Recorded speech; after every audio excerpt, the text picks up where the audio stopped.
बिस्मिल्लाहिर्रहमानिर्रहीम। अस्सलाम वालेकुम। मैं हूँ आयशा और वेलकम करती हूँ आपको आयशा के किचन में।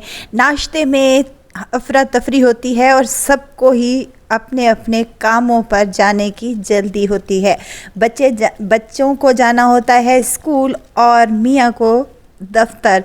तो यहाँ पर मैं फटाफट से और झटपट से आज नाश्ते की रेसिपी लाई हूँ जो कि बनाने में बेहद आसान, खाने में इसका जायका और टेस्ट लाजवाब है। फटाफट से बन जाएगी और इसमें आपको ना ही आटा गूंदने की ज़रूरत होगी, ना ही पेड़ा बनाने की झंझट। तो चलते हैं किचन में और आज की ये मज़ेदार सी और टेस्टी सी रेसिपी को बनाना स्टार्ट कर लेते हैं। बिस्मिल्लाह करते हैं। यहाँ सबसे पहले मैंने एक आलू ले लिया है और आलू को मैं यहाँ पर बॉयल करके ठंडा करके छील लिया है और इसको मैश कर रही हूँ। मैश अच्छे से करें ताकि कोई भी गुठली वगैरह बाकी ना रहे। अगर गुठली रह गई तो हमारे पराठे जो हैं वो फट भी सकते हैं। तो यहाँ पर मैंने एक आलू को अच्छे से मैश कर लिया है। साथ के साथ इसमें बारीक कटा हुआ प्याज शामिल करूँगी, एक मीडियम साइज़ का।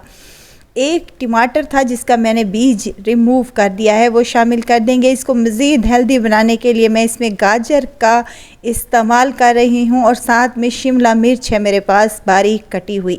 अगर आप कोई भी सब्ज़ी इसमें से आपने स्किप करनी है तो आप स्किप कर सकते हैं। यहाँ पर मैंने हरी मिर्चों का भी इस्तेमाल किया है और इस पराठे को मज़ीद टेस्टी बनाने के लिए मैं इसमें 2 अदद अंडे शामिल करूँगी। साथ ही हरा धनिया भी शामिल किया है। अब बारी आती है मिसालों की। काली मिर्च का पाउडर हाफ़ टी स्पून और सफ़ेद ज़ीरा हाफ़ टी स्पून मैंने इस्तेमाल किया है। कुटी हुई लाल मिर्च 1 टेबल स्पून, नमक हाफ़ टी स्पून और यहाँ पर थोड़ा सा ही मैं गरम मसाला शामिल कर रही हूँ। और यहाँ पर मेरे पास है 1.5 कप मैदे का, ये इसमें शामिल कर दें। आप मैदे की जगह फ़ाइन आटा या फिर गंदम का आटा जो हम रोज़मर्रा में रोटियां बनाते हैं वो भी इस्तेमाल कर सकते हैं।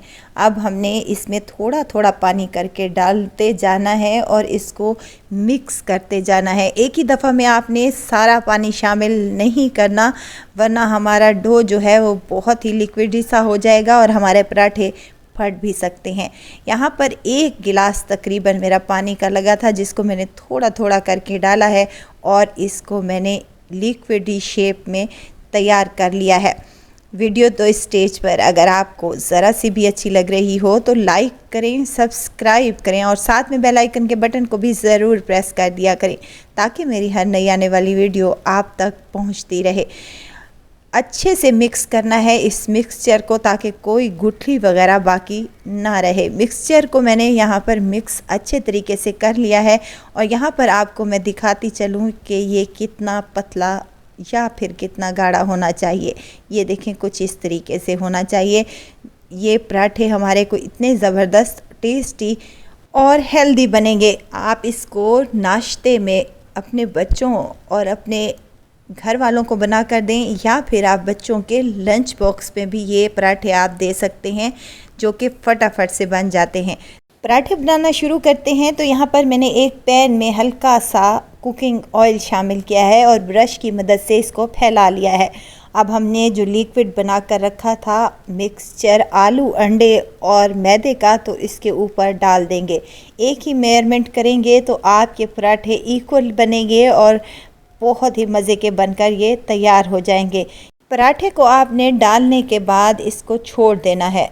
फटाफट से इसकी साइड को चेंज नहीं करना। हल्का सा ऊपर से देखें तो कच्चा पक्का होना स्टार्ट हो चुका है तो आपने इसकी साइड को चेंज कर लेना है। देखें, एक साइड इसकी कितनी मज़े की पकी है और फिर हमने ब्रश की मदद से हल्का हल्का सा ऑयल ब्रश कर लेना है। तो यहाँ पर हमारी दूसरी साइड भी 2 से 3 मिनट तक हमने इसको कुक कर लेना है, या जब तक कुक करना है जब तक इस पर अच्छा सा कलर ना आ जाए। तो हमने इसकी साइड को चेंज कर लेना है और देखें कि यहाँ पर हमारा मज़ेदार सा और झटपट से बन जाने वाला आलू अंडे का ये टेस्टी सा पराठा बनकर तैयार हो चुका है।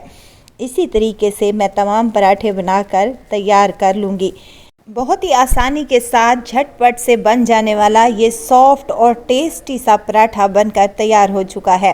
आप इसको रोल बनाकर बच्चों के लंच बॉक्स पे भी दे सकते हैं। बहुत ही टेस्टी, बहुत ही मज़ेदार और बहुत ही यूनिक किस्म का ये पराठा बनकर तैयार है। आई होप कि मेरी आज की ये रेसिपी आप लोगों को बहुत पसंद आई होगी, तो ज़रूर ट्राई कीजिएगा और दुआओं में मुझे ज़रूर याद रखिएगा। खुश रहें, खुशियाँ बांटें, इजाज़त चाहती हूँ। फिर आऊँगी इंशाल्लाह एक नई और मज़ेदार सी चटपटी रेसिपी के साथ। आयशा को दीजिए इजाज़त, अपना बहुत सारा ख्याल रखिएगा, दुआओं में मुझे याद रखिएगा। अल्लाह हाफिज़।